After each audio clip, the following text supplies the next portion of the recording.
I'm just gonna cut to the chase because I have a feeling that's why many of you clicked on this video. Okay, hi everybody. This is the third week in a row I am attempting to make a reading vlog, so some of the clips may be a bit jumbled, but I wanted to immediately discuss my thoughts on Vampire Academy because the video that I did on the pilot episode got a lot more attention than I thought it would, but I just wanted to quickly discuss it. I did have some really nice comments from people who were telling me that it was more supposed to be an inspiration instead of a direct adaptation, and I do appreciate the input. I didn't even realize that it was going to come out. I thought that this was still stuck in production hell, and I hadn't seen anything being published about it. That the fact that the TV show was coming out, I knew about it literally a month before. Like, I still thought that this was never going to be a real thing. Like, I knew that it was in development and happening, but I didn't realize at what stage it was. So I really did like catch on the train a little bit later than I hoped, but I do appreciate the constructive criticism at my perspective. However, I did have a couple of people who were telling me that it was more like a multiverse situation, and I completely disagree with that because just because Marvel did a multiverse doesn't mean that every single piece of media that exists needs to have a multiverse, and also that any adaptation that is made from an already existing media into another form, that the two pieces, although different and may have differences between the two, that doesn't mean that they are inherently coexisting, because the concept of a multiverse implies that they are both happening at the same time. You could just say that it's an adaptation and call it there. I will say though that my reaction to the pilot, like, the pilot took 5 years off my life. Like, that's just point blank period. Like, as somebody who was walking in to this honestly hoping and a little bit expecting something a bit more closely adapted from the books, I was extremely disappointed and freaking the fuck out. Like, what is this garbage? I still do feel that way. Like, the pilot's genuinely bad. However, when I watched episode 2, I had maybe a sixth of the notes. And by the time I was in episode 4 and 5, I was a little invested. And also, I was hardly taking any notes at all. So I will say that although the pilot is bad, episodes 2 through 5, where we're at right now, I feel as though they're taking the story in a different direction and they're making it its own thing. However, the initial changes that they made to the series kind of threw me off because they made a lot. It wasn't just a few changes, it was a lot of changes. And some of them I still believe are for the worse, but that's okay. It's an adaptation, it's not a direct, like, copy paste from the books. I am curious as to where that they're taking it, and knowing that Rochelle Mead seems to have her approval for this, I am curious to see where it goes. I don't necessarily like the egregious sex scenes in this series, like something that is marketed for teens, that we're getting a lot of sex scenes. Like, literally, the pilot episode, we saw Andre's bare ass on screen. I understand making it more dark and mature, but this is still cultivated for a teen audience. If they wanted it to be mature like that, they should have rated it M, but whatever. I'm not a parent. I really can't, say anything, but I don't really agree with it. I don't really like it. I don't think that there is a reason for them to be there other than just for eye candy. The actor who plays Dimitri is growing on me, but only because of his interactions with Rose. And even then, like, it's still not giving and it's still very monotone, but I do see that the actor is portraying that he cares for her, and he's doing it in his own stoic way, but I still don't necessarily like him that much. I'm not sure how much I enjoy this portrayal. Maybe once I do my revisiting YA Vampire Academy edition, I will have to pay a little bit more attention as to how Dimitri is portrayed in the series, that maybe I'm misremembering him, that maybe in the beginning he was more stoic than I realized. But I am starting to see like how the actor is taking the character, and it is getting better. I also enjoy some of the more political intrigue that's going on. I think the depth to Sonia is quite interesting, despite the fact that her character is entirely changed, but whatever. Um, the depth that we are getting to her is quite nice. I mean, spoiler alert, but I was actually sad when like Mikhail was turned and then killed by Rose. Like, he was cute. He was cute for her. I liked him. He was probably one of my favorite characters. And now he's dead. And now I'm sad. But I also do appreciate the level of diversity that is in this series. I think that it's probably the most diverse casting I've seen for a show of this caliber for quite some time. I think one of my favorite things about having such a diverse cast is the fact that none of it is ever portrayed as like part of a character arc. Like, I'm sick and tired of coming out as being part of someone's arc in a traumatic sense. Like, they are outed or forced to come out or blackmailed and it's like part of their development. I'm sick and tired of that. Like, sometimes like people just be gay, and the world is fine with that. So, how I feel about Vampire Academy right now, I mean, as you could see by my reaction to the pilot, I was very concerned initially, but I'm finding myself a bit more I don't want to say comfortable, but going like, okay, I see where this is going. Like, let's see where this goes. It's not actively like getting worse. It's doing good things with what it's working with, but from the jump, I was skeptical. Like, I was a little scared. And I understand that this might be a limited series, so they're not really going to touch on everything, but they may not get like a season 2 or something. I don't know. This is only supposed to have 10 episodes, and it's only supposed to touch on books 1 through 3 from my understanding. So I guess we'll see what happens there. But one thing that really, okay, I will tell you one thing that irritated me is the fact that Lissa finds out in like episode 5, I think, like the most recent episode that from the other day, that she was a spirit user, when like it took a really long time for them to figure out like what spirit users were and like what spirit was. Like, Lissa was extremely misunderstood for a long time, and it aided her a lot not understanding her power. And that was one thing that Vampire Academy did well, is that use of Lissa's spirit and the strength that she had in her compulsion was weakening her and making her more emotionally unstable. And although the other characters did not realize what was happening to her with her powers, they were supportive of her like seeking therapy. And by the end of the first book, like, Lissa was like actively going to therapy and on antidepressants, and this was portrayed as a good thing.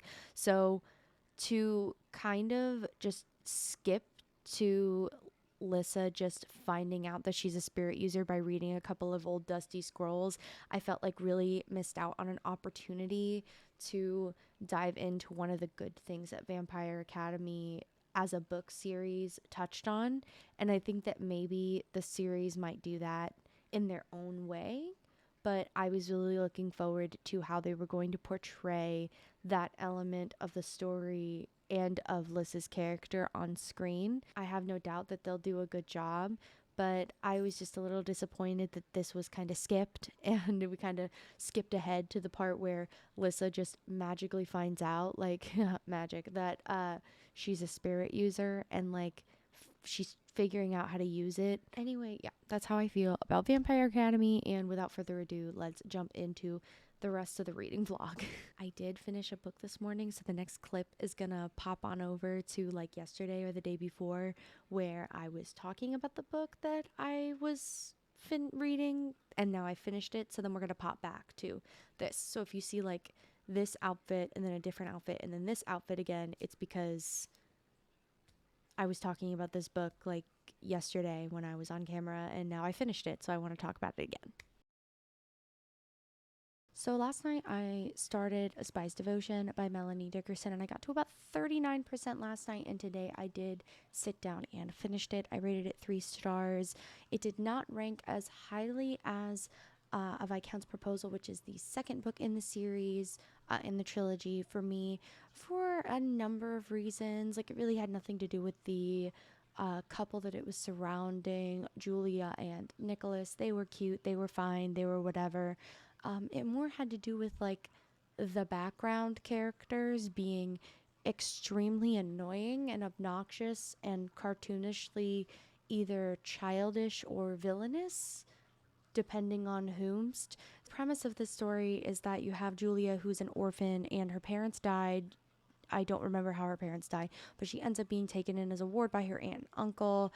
And as a result of her parents dying, she only has like 320 pounds as her dowry. So nobody will marry her because of her fortune. Whereas her cousin, who's 2 years younger than her, I believe Julia was 19, so Phoebe had to be 17. Her cousin has 20,000 pounds to her name, which makes her a much better match. In the very beginning of this story, the hero and heroine are familiar with one another. They don't have like a meet cute. They have, run in the same circles before, but they haven't like formally met or like spoken to each other very much. Nicholas is returning from war. He was injured during the Napoleonic Wars, and he is back now, healing, and then he's going to go back to the front, but he had a chore that he had to do while he was here in London, here being London.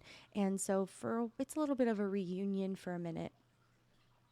What I mean by the background characters being cartoonishly juvenile and or villainous is the fact that because Julia has no dowry, her aunt and uncle, although like giving her the privilege of growing up as a rich lady, she doesn't actually have any riches to her name.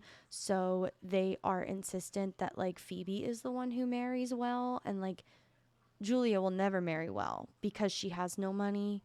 It's very Cinderella-y. Like, both the aunt and uncle are like both the evil stepmother at the exact same time.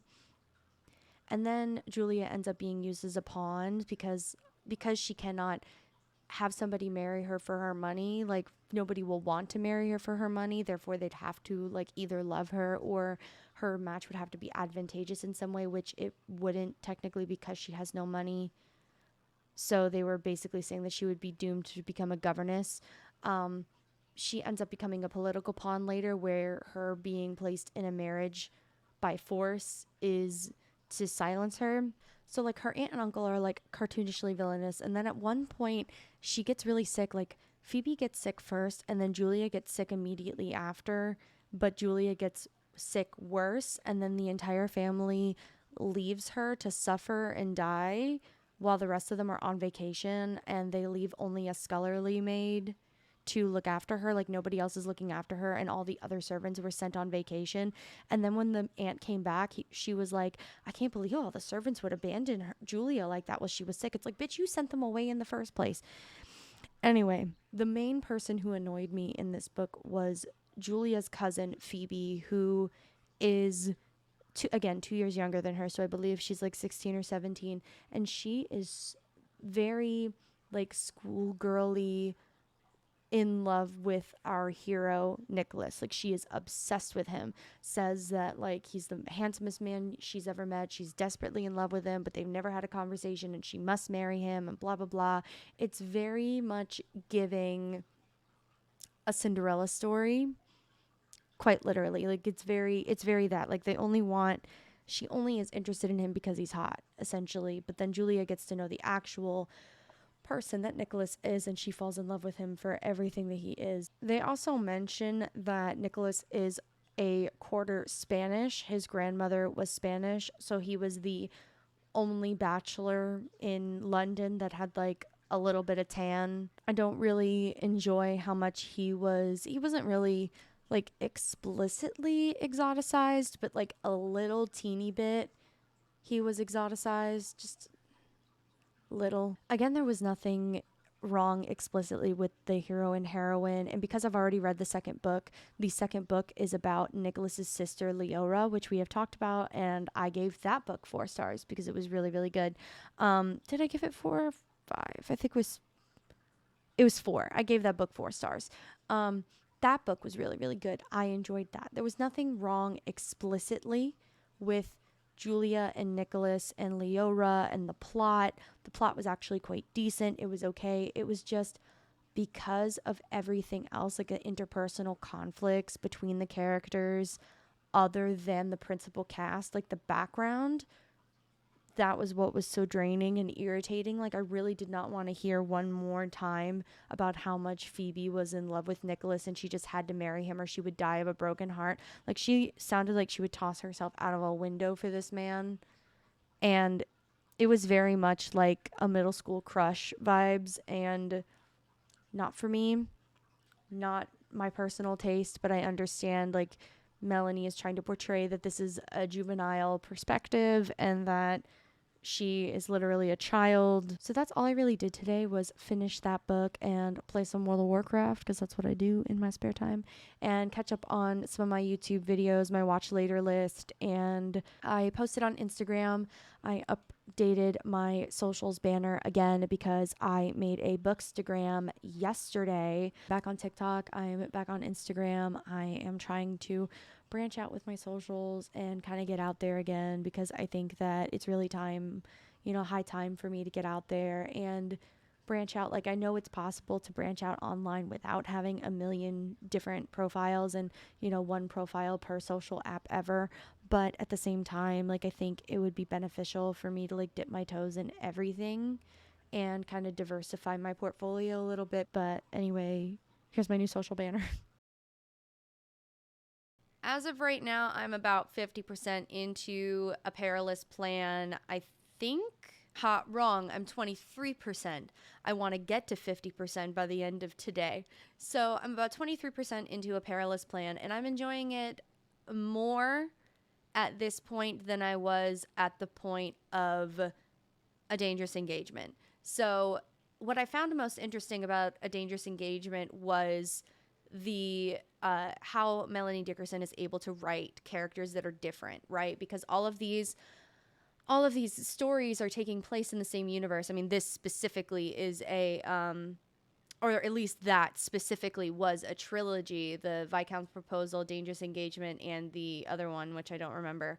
All of those were in a trilogy, but Melanie was able to write all of the characters as distinctly different. Like, every one of the protagonists, hero and heroine, felt different. The plots felt different. And that's what I was enjoying most, was the fact that it felt unique despite being written by the same person. What I was side-eyeing in A Dangerous Engagement was the fact that the revolution being spoken about that they had to stop was a leftist revolution about, like, overthrowing the monarchy and helping the poor, and a lot of the plot points and beats that they were they were talking about were things that, like, leftists now are talking about. And it I found it hard to kind of remove myself from it, because it's like, these are things that we're fighting for now in the States. If you are a member of the if you're a citizen of the United States, like, these are things that, if that's your political mindset, like, those are things that you're fighting for. And A Dangerous Engagement wrote these off as bad, that it was all, like, very, like, all hail the monarchy, and it felt weird to root for it. Like, it was bad that they were endangering people and that they wanted to kill people, because you shouldn't want people to die. But, like, the very fundamental truth of revolution is that sometimes violence is necessary, and none of the greatest revolutions have ever been accomplished in history without violence. So I found myself kind of troubled by this book, because it was, problematic to have a heroine and hero that were, like, very pro-monarchy and preserving the tradition and foundation of an imperialist society in the same week that the Queen died. So I was struggling. It's not that it was bad. It wasn't that it was bad. It was just I don't think it was the right time for me to be reading it. I think if I had read it not during the week where the Queen of England died, and there was a lot of revisiting and redrudging up of these conversations about the British monarchy and the British Empire and their imperialist evil ways, I think I would not have felt as strongly. I still would have felt it, but not as strongly. Um, anyway, imperialism bad. And getting into A Perilous Plan as of right, it's another like English v French story. Our heroine is half French, so everybody is like low key suspicious of her and whether or not she might have sold plans that her husband had sold to the French because she's half French.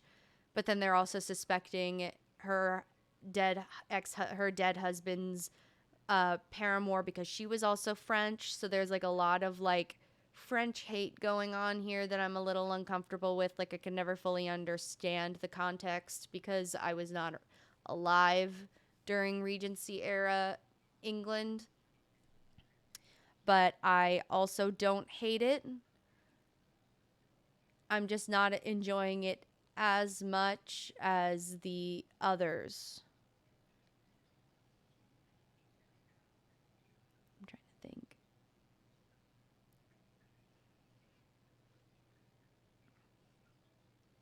I really hope that the next two books that I read, the next one is set during the War of 1812. It is more like British and American instead of British and French or anything like that. Like there's an American uh, involved. I really hope that the next two books are better, but I also know that it's hard to remove yourself entirely and immerse yourself into the fantasy of a story when it's based on real world events, when it's like historical fiction, but then also historical romance.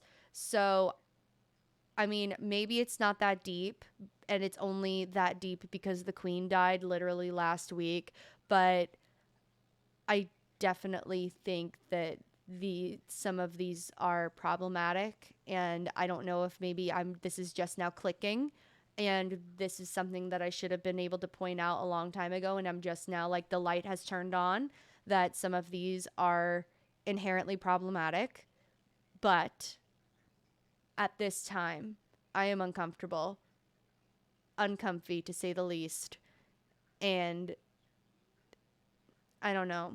It makes me want to like change, but I already decided to commit to it. So I'm just going to get through it and like maybe we can have a conversation about problematic historical romance novels that are pro monarchy. Maybe we can just have that discussion.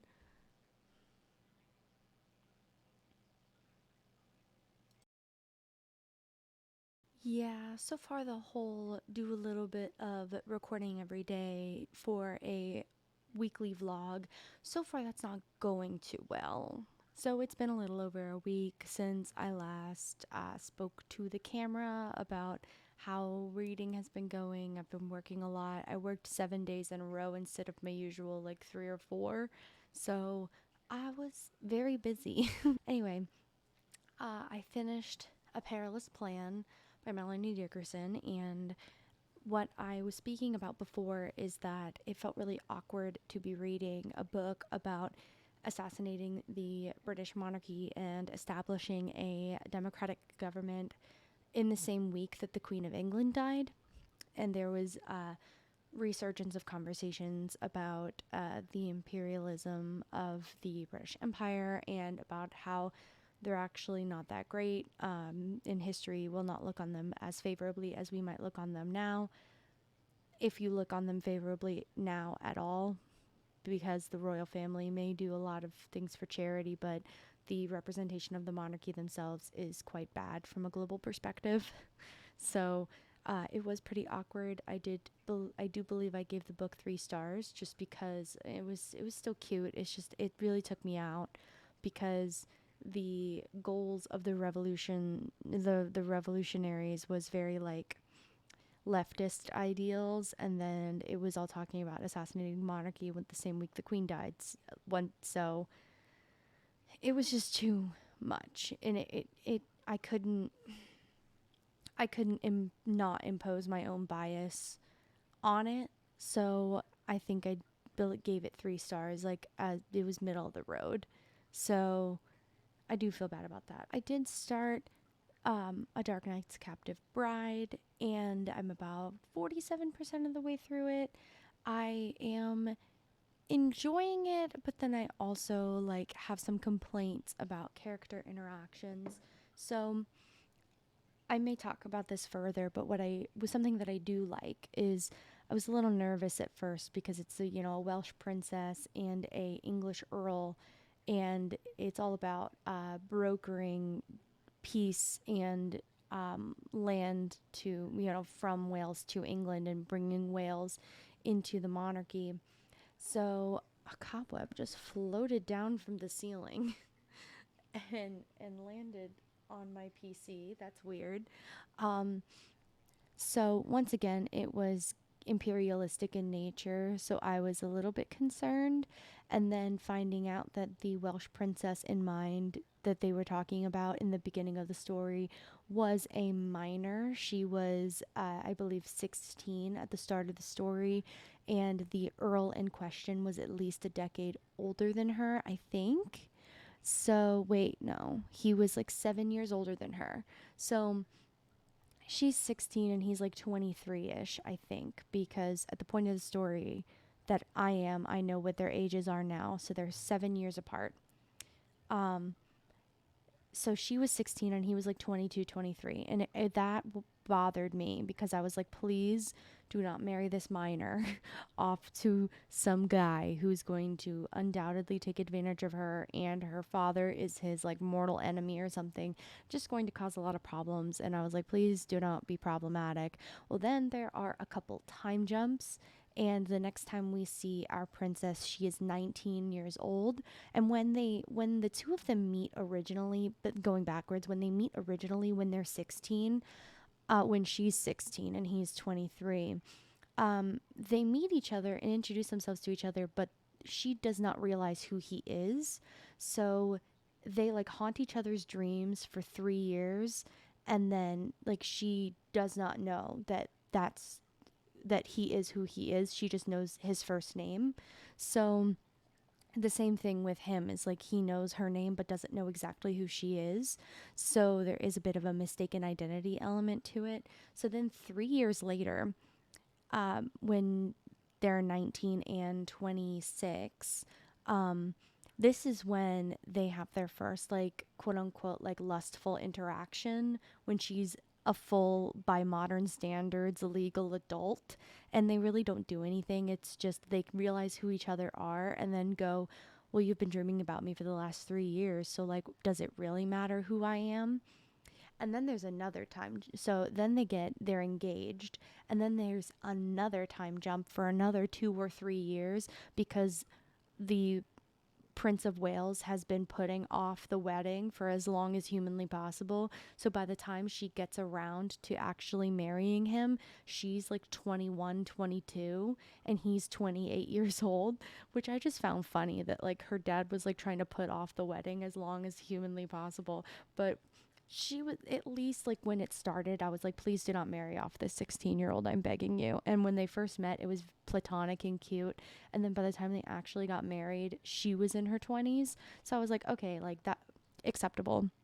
Unfortunately, she is also pretty naive. Like early on, Richard is telling her about how the Welsh aren't exactly innocent and that the English aren't the perpetrators in all of the violence. There's a lot of retribution and there's a lot of going back and forth. So she does start to realize that like her countrymen are not innocent and they are not as honorable as she believes that they are. But then at the same time, like there's a lot of naivety that she holds because it's obvious that Richard loves Gwen, or that he genuinely likes her a lot, at least at this point, and like only wants to see her. But she's like constantly trying to convince herself that he has like a mistress. She thinks that he has a mistress somewhere. Like every time she rejects him because she's not ready to have sex, he's like off fucking somebody else, and he's like, ah, no, I like slept outside on a bench, and they never talk about it. So there's just a lot of misunderstanding between the two of them. And I had to put the book down this morning. I was reading and I was almost at the halfway mark, and I had to put the book down because for whatever reason Gwen got it in her head that like Richard was only being sweet to her and nice to her because she found out that her father, like part of the deal was that um the children that she has with Richard would be in line for the Welsh throne before the king and queen or something. So like that would put their sons like in the line of succession despite the fact she was marrying down. Um she found that out and she thought that like Richard orchestrated this from the beginning. Like she did like 6 steps of mental gymnastics to get to this conclusion that he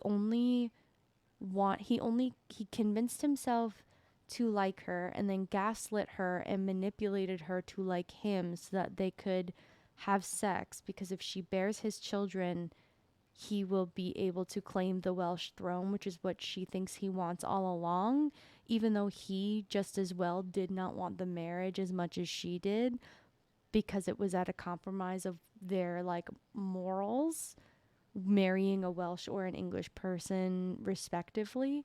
So there was just a lot of mental gymnastics, and I just had to put the book down because I was like, girl, it is not that deep. It is not that serious. And like, how does she think of this shit? Like, she's so both naive, but then also doing like all of this mental gymnastics to get to these wacky conclusions. And then I know that it's just going to blow up in her face later. So, and then on the same end, like Richard is always making assumptions. Like, if anything, he is making more remorseful change and change in perspective for like of Welsh people and of her, because he like believed that all Welsh women were like basically whores. So he thought that she wasn't a virgin.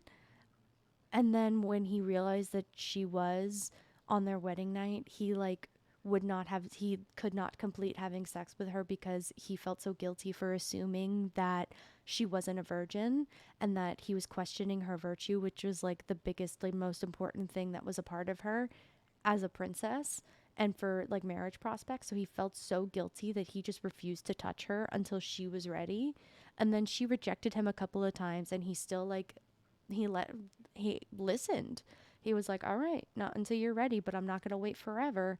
And finally when they did, and he did like actually take her virginity, he faked it on the wedding night and like cut his arm open so he could drip blood on the sheets so they could fake that she lost her virginity, and then she didn't actually lose it for quite some time.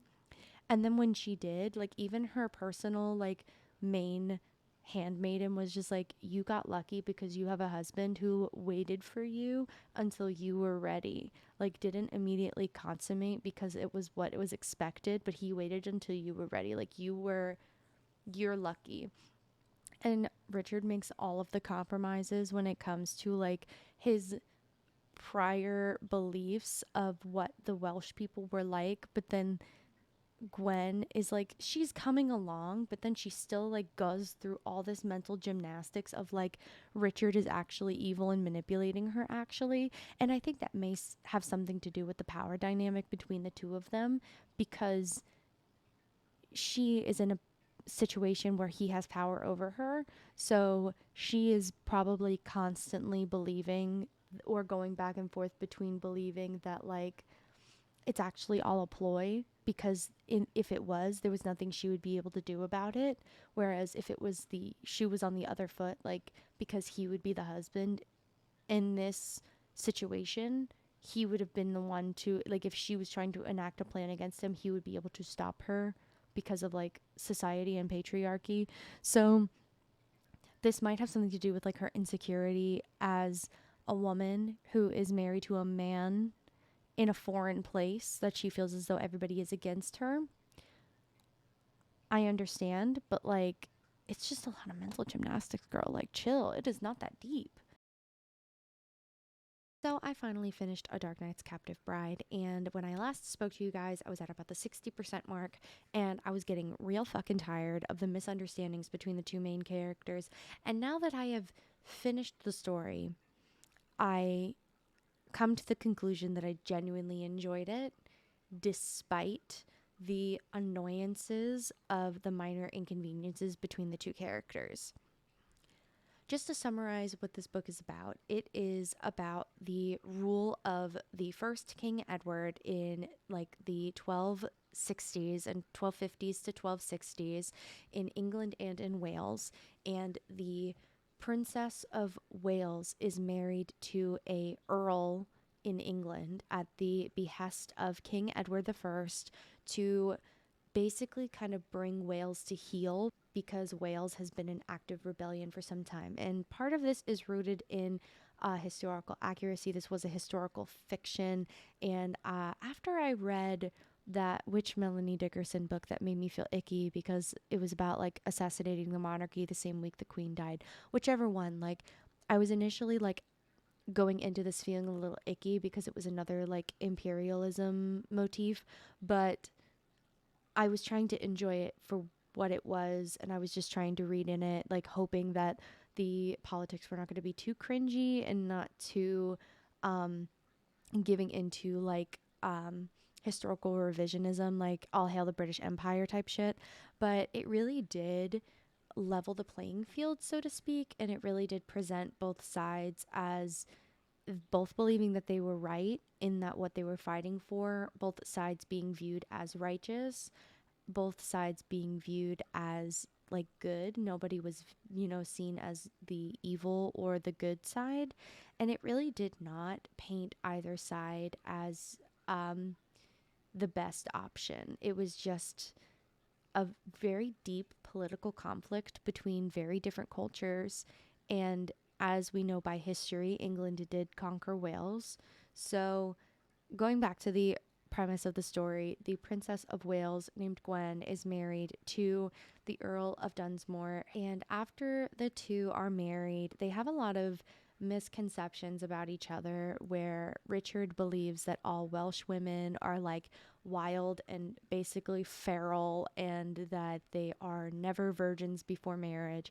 So he makes a lot of harsh assumptions about Gwen in that she was not a virgin before marriage, but he didn't care because he was doing it to please the king. So it really didn't matter to him that much. Like he had to do it regardless. Neither of them wanted to marry the other person. And then Gwen has a lot of misconceptions about Richard in that he was basically a hound dog of the king and did whatever the king said, and that he was particularly gruesome when it came to war and that he tortured people. And that's not to say that Richard was totally innocent because he did like admit to saying like, yeah, I've definitely killed people and I've definitely tortured some people, but like the both of them were not what the other had expected. Like she expected like a husband that was going to beat her and cheat on her, but he ended up not being like that. And they ended up falling in love with each other like despite their differences.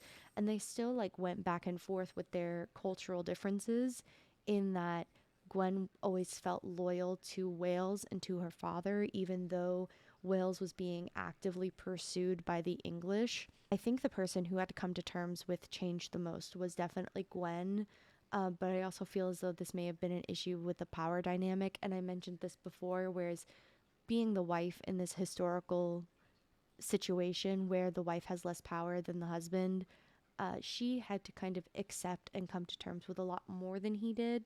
One of them being that the Welsh were not entirely innocent, and she had to do whatever her husband said, and she had to deal with the fact that like Welsh people were calling her a traitor.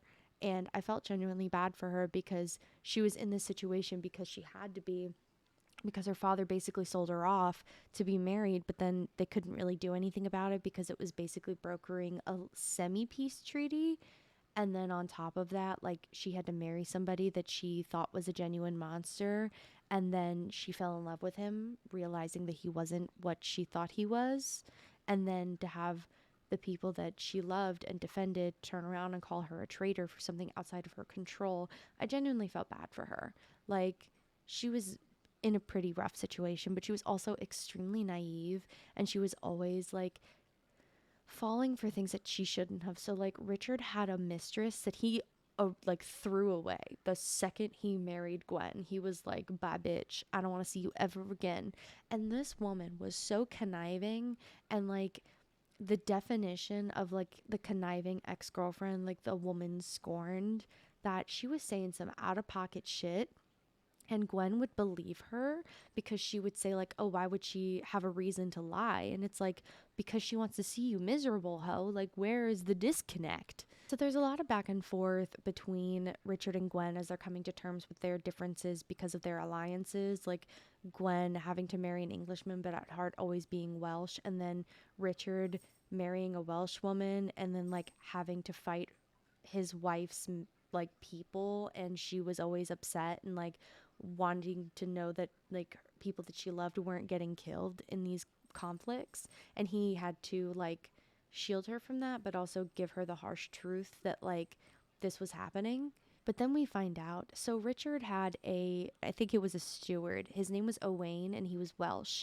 And Richard was a rare type of Englishman who also spoke Welsh. Well, and I did not see this coming, but it turns out that that steward happened to be his uncle and that Richard was half Welsh. So because of that, this was like ultra secret, and it spread around that he, as a half Welsh person, knowingly married a Welsh princess, and that any of their children already would have claim to the Welsh throne, but already with the both of them like having a kid that would be like 75% Welsh, this was a major issue. So the last like hurrah from Gwen's evil uncle was to spread around this gossip that her husband was half Welsh. So the king was forced to make a decision, and he basically told Richard like, "Hey, I want you to denounce your wife and your child that you love so much, and I want you to cast them aside so they can go live in a convent, and you're going to remarry somebody English so you can keep all your titles because I need you as my like I need you." Like, they don't need you. I need you as your king. And Richard was willing to give it all up, and he did. He gave it all up.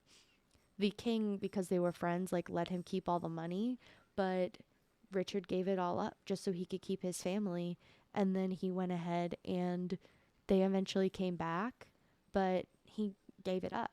It wasn't like a happy go lucky happy ending where you know they nothing happened in the end. And the way that this was put in at the very last second, I thought there was going to be a second book, to be honest, and I would have read it. But I genuinely think that this was portrayed well, that there was a lot of balance between the two main characters in the things that they had to accept about each other, the things they had to accept about each other's pasts, the issues that they had to work through within themselves.